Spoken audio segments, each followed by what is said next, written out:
माह मुहर्रम की आज 10 तारीख़ है। जी हाँ, मुहर्रम का 10वां दिन। ये मुहर्रम एक महीना है इस्लामिक कैलेंडर का, जो कि पहला महीना होता है। और इतिहास में, तारीख़ में दर्ज है ये तारीख़ एक ऐसी शहादत के लिए जिसको सुनकर, देखकर, पढ़कर पूरी दुनिया अवाक रह गई थी। जी हाँ, किताबों में ये लिखा है, तारीख़ों में ये लिखा है कि 10 मुहर्रम को करबला की सरज़मीं पर एक ऐसी शहादत हुई थी कि उस शहादत ने आने वाले दिनों तक इस्लाम को ज़िंदा कर दिया, या यूँ कहूँ कि तब तक, जब तक क़यामत नहीं आएगी तब तक इस सरज़मीं पर इस्लाम ज़िंदा रहेगा। अस्सलाम वालेकुम, नमस्कार। मैं आप सभी का इस्तकबाल करता हूँ आज के इस स्पेशल शो में। दोस्तों, जैसा कि आप लोग जानते हैं कि इस्लाम में मुहर्रम का 10वां दिन बहुत एहतराम, दुख, अफसोस के साथ मनाया जाता है, क्योंकि इस दिन करबला में भूखे प्यासे हज़रत इमाम हुसैन और उनके परिवार के 72 लोगों को यज़ीदियों ने भूखा प्यासा तड़पाकर एक एक करके सबका कत्ल कर दिया गया था। हम जानते हैं इस्लाम की शुरुआत बहुत परेशानियों से हुई। इस्लाम के आखिरी पैगंबर हज़रत सैयदना मोहम्मद मुस्तफ़ा सल्लल्लाहु अलैहि वसल्लम अपनी ज़िंदगी में किस कदर परेशान रहे, उनको किस कदर परेशान किया गया, लेकिन दिन रात एक करके उन्होंने इस्लाम की वो नींव रखी जो ता क़यामत बरकरार रहेगी। मोहम्मद सल्लल्लाहु अलैहि वसल्लम के इस दुनिया से रुखसत होने के बाद, या यूँ कहूँ पर्दा होने के बाद, उनके जो आने वाले सक्सेसर थे उनको खलीफ़ा कहा जाता है। मोहम्मद सल्लल्लाहु अलैहि वसल्लम जब पर्दा कर गए दुनिया से, तो जो पहले खलीफ़ा यानी उनके उत्तराधिकारी, चूँकि कुरान में साफ़ कह दिया गया था कि ये आखिरी पैगंबर हैं मोहम्मद सल्लल्लाहु अलैहि वसल्लम, अब कोई दूसरा पैगंबर, रसूल या नबी नहीं आएगा इस दुनिया को अपना रास्ता दिखाने के लिए। अब जो कुछ भी होगा, बस ये आखिरी बार है, खुदा ने लोगों से बात की है, अब उनकी मर्ज़ी वो कैसे जीते हैं। तो पहले जो खलीफ़ा थे अबू बकर रज़ी अल्लाह ताला अन्हु, उनका छोटा सा कार्यकाल रहा, लेकिन उसके बाद उमर फ़ारूक रज़ी अल्लाह ताला अन्हु का कार्यकाल बहुत प्रसिद्ध है और दुनिया की तमाम किताबों में उसका ज़िक्र है। लेकिन आज मैं इस पे तफसीर से बात नहीं करूँगा। जो बात मैं करने जा रहा हूँ वो करबला की है। तो तीसरे जो खलीफ़ा थे वो उमर उस्मान गनी रज़ी अल्लाह ताला अन्हु थे। चौथे हज़रत अली मुर्तज़ा रज़ी अल्लाह ताला अन्हु।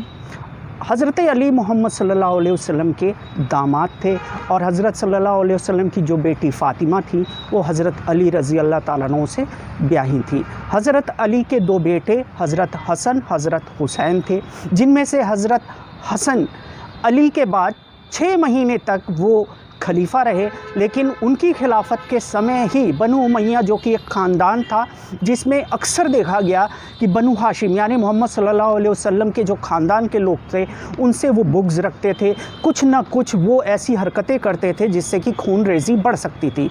लेकिन हसन रज़ी अल्लाह ताला अन्हु ने एक समझौता किया, सिर्फ़ इसलिए कि मुसलमानों में खून ना बहे, आपस में तकरार ना हो। तो उन्होंने एक समझौता किया कि लड़ाई झगड़ा नहीं, शांति से काम हो, और हज़रत मुआविया को उन्होंने खलीफ़ा बना दिया। तो हज़रत हसन रज़ी अल्लाह ताला अन्हु 6 महीने सिर्फ़ खलीफ़ा रहे। उसके बाद समझौते के तहत हज़रत मुआविया को उन्होंने खलीफ़ा बनाया। लेकिन उसके बाद हज़रत हसन रज़ी अल्लाह ताला अन्हु को जहर दे दिया गया। हालांकि उनको कई बार जहर दिया गया और उनकी बहुत दुखदायक मौत हुई।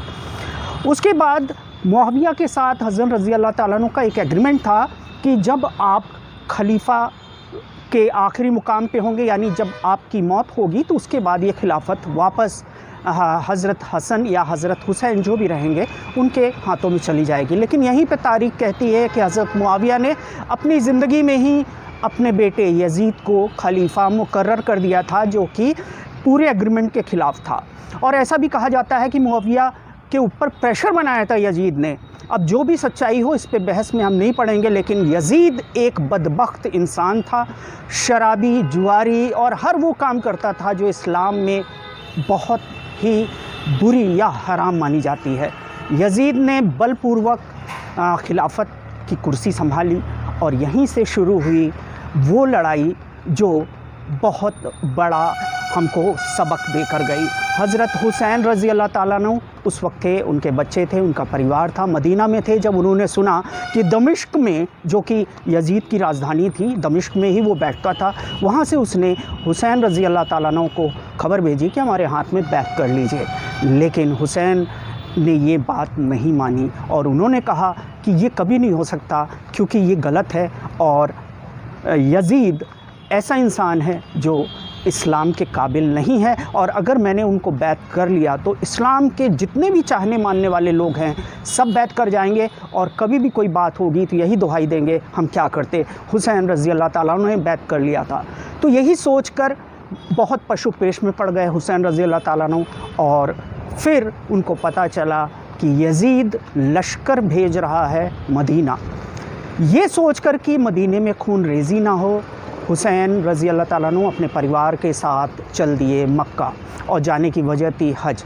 लेकिन जब वो हज के मौके पर पहुँचे तो पता चला कि यजीदी हज में भी दुश्मन जो है आ चुका है और वो अपने भेष बदल कर आए हैं और यहाँ पे भी कत्ल गारत हो सकती है। यही सोच के हुसैन रज़ी अल्लाह ताला अन्हु मक्का छोड़ने की सोच ही रहे थे। तभी उनके पास एक खबर आती है, इराक़ के पास एक शहर है कूफ़ा, जहाँ से खबर आती है कि कूफ़ा के तमाम लोग हज़रत हुसैन को बुलाते हैं कि आप हमारे यहाँ आइए, हम आपके हाथ में बैत करेंगे।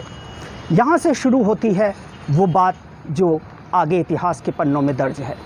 हुसैन रज़ी अल्लाह ताला अन्हु अपने तमाम परिवार के लोगों के साथ, अपने जो संगी साथी थे उनके साथ निकलते हैं कूफ़ा की तरफ। कूफ़ा की तरफ निकलते हैं और उनको ये मालूम था कि कूफ़ा के लोगों ने मुझे बुलाया है तो शायद वो मेरे साथ रहेंगे और हम अपना अलग रहेंगे, हमें यजीदी या यजीदियों से कोई मतलब नहीं रहेगा।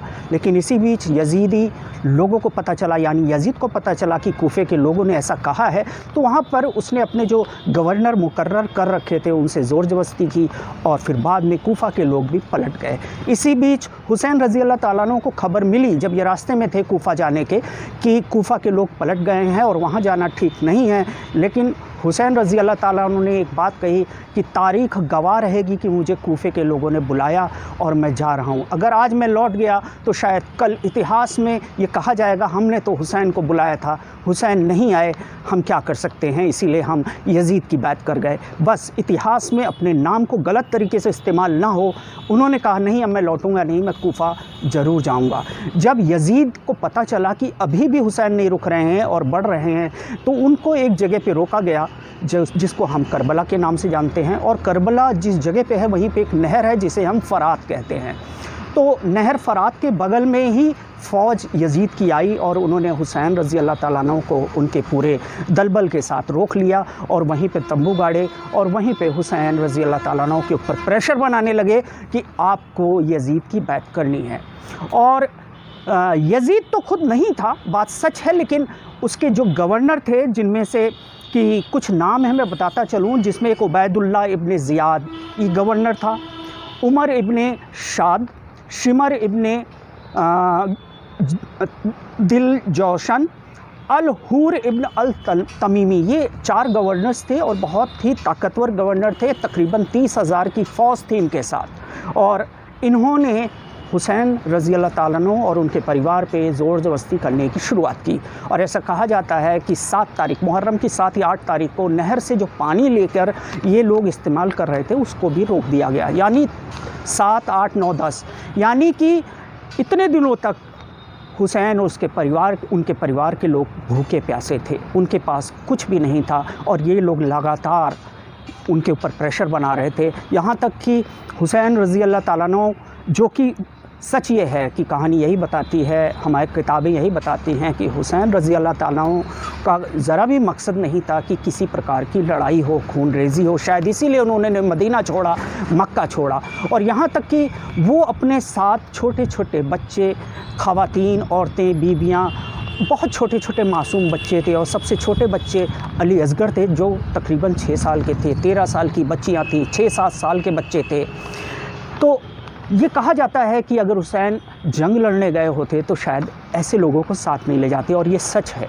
वो खून रेज़ी नहीं चाहते थे, लेकिन जब हालात ऐसे पैदा हो गए तो उन्होंने अपने बच्चों का हवाला दिया और यजीदी फ़ौज से कहा, देखो मैं लड़ने नहीं आया हूँ, मेरे साथ ख़वातीन हैं, औरतें हैं, छोटे छोटे मासूम बच्चे हैं, हमें पानी पीने दो और हमें यहाँ से जाने दो, तुम लोग जो कर रहे हो करो, लेकिन हम बैत नहीं करेंगे। लेकिन इब्ने साद हो, चाहे शिमर हो, ये उबैदुल्ला इब्ने ज़ियाद हो, ये सब लगातार यजीद के कहने प्रेशर बना रहे थे। लेकिन उसके बाद फिर एक बार भी 10 तारीख को यजीद की फ़ौज ने हमला करना शुरू कर दिया। और इसी बीच में कहा जाता है कि हुसैन रज़ी अल्लाह ताला अन्हु ने अपने एक चचाजाद भाई थे हज़रत मुस्लिम, और उनके 2 बच्चे थे, इनको भेजा था कूफे, जाके वहाँ पता करो क्या वाकई वहाँ कूफा के लोग हमें चाहते हैं कि नहीं चाहते हैं। और जब हज़रत मुस्लिम अपने दोनों बच्चों के साथ गए तो बाद में पता चला उनका भी वहाँ पे कत्ल कर दिया गया। और तारीख़ बताती है कि ये करबला की पहली शहादत थी, जो कि हज़रत मुस्लिम और उनके 2 मासूम छोटे छोटे बच्चे 10-12 साल के ऑन मोहम्मद, उनका भी कत्ल कर दिया गया था।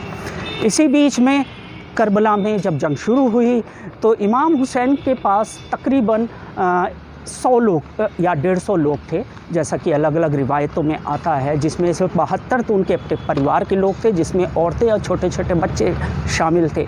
और हमने देखा किस प्रकार से एक एक करके लोग जाते गए और उनका कत्ल किया जाता रहा, क्योंकि सामने 30,000 की फ़ौज थी, घोड़े थे, तलवारें थी, नेज़े थे, तीर कमान थे, और यहाँ पर ये सब निहत्थे लोग थे।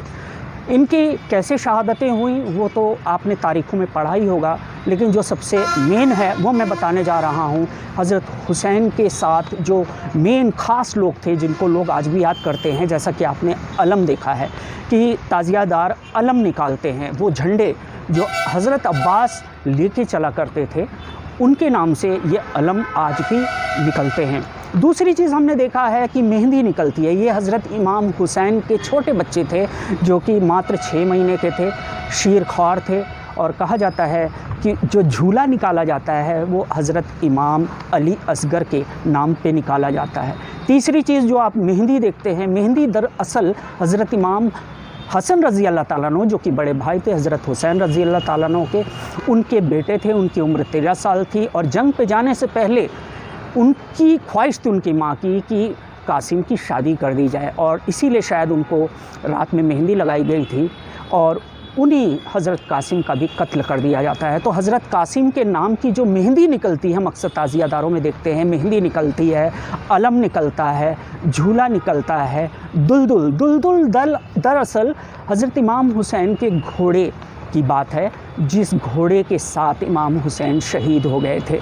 वो घोड़ा बहुत वफ़ादार था, और आज शायद हम जो दुलदुल की सवारी देखते हैं वो उसी को मार्क करते हैं। तो ये कहानी जो थी दुनिया तो जानती है, लेकिन आज जो 10 तारीख को भूखे प्यासे ये शहीद हुए इस्लाम को ज़िंदा करने के लिए, और इस्लाम को एक सीख दी कि चाहे जैसे मुश्किल हालात आ जाएं, गलत के सामने नहीं झुकना है, किसी भी हालत में नहीं झुकना है, चाहे सर कटा देना पड़े। क्योंकि अगर हम गलत के सामने झुकते चले गए तो एक दिन ऐसा आएगा, बुरे लोग सत्ता में होंगे, और इस्लाम या यूँ कहें कि शांति का जो धर्म है वो ख़त्म हो जाएगा। हुसैन को चाहने वालों के लिए एक पैगाम है कि अगर आप असली हुसैनी हैं तो जो कुछ आप कर रहे हैं, अलम निकालना, ये सारी चीज़ें करते रहिए, इसमें कोई किसी को परेशानी नहीं है। लेकिन जो असली बात है वो ये है कि हम यजीद से नफ़रत क्यों करते हैं। हम यजीद से नफ़रत इसलिए करते हैं कि उसने हमारे प्यारे मोहम्मद सल्लल्लाहु अलैहि वसल्लम, जो कि हमारे नबी, हमारे आखिरी पैगंबर है, उनके प्यारे नवासों को कत्ल कर दिया। हुसैन के कत्ल की वजह से हम यजीद को अपना दुश्मन मानते हैं, लेकिन हुसैन यजीद को क्यों बैत नहीं कर रहे थे, ये अहम सवाल है। हम आज हुसैन की याद में तमाम तरह की चीज़ें कर रहे हैं, लेकिन ऐसे तमाम लोग जो शायद यजीद की तरह इस दुनिया में है, उनसे हम रिश्ते भी रखे हुए हैं, उनके साथ उठते बैठते हैं। तो सोचो, जिस यजीदी या यजीदियत के ख़िलाफ़ हमारे हुसैन रज़ी अल्लाह ताला अन्हु ने अपने छोटे छोटे बच्चों के साथ शहादत दे दी, हम उसी तरह के यजीद जो आज के हैं उनके साथ उठते बैठते हैं, खाते पीते हैं। तो सोचो हुसैनी कैसे हुए हम। हम हुसैन का कत्ल करने वालों से तो नफ़रत कर रहे हैं, लेकिन यज़ीद जो आज के हमारे बीच में हैं उनके साथ हम उठते बैठते हैं, उनके साथ हम संबंध रखते हैं। अगर ये असली यज़ीदी हो तो यज़ीद जैसे लोगों के साथ उठना बैठना, उनके साथ रिश्ते बंद करो और कोशिश करो कि 5 वक्त की नमाज, रोज़ा, ज़कात पाबंदी से शुरू करो, उसके बाद बाकी काम करो, तब शायद आप एक हुसैनी कहलाओगे। लेकिन अगर आप ये मानकर कि ये 10 दिन या अली या हुसैन करें और उसके बाद यज़ीदी जैसे लोगों के साथ अपने रिश्ते रखें, ठीक नहीं है। या अली या हसन या हुसैन के साथ आप सबसे अलविदा लेता हूँ और अपनी खिराज़े अक़ीदत पेश करता हूँ प्यारे नवासे हुजूर के हज़रत इमाम हुसैन और उन 72 शहीदों को याद करते हैं। लब्बैक या हुसैन।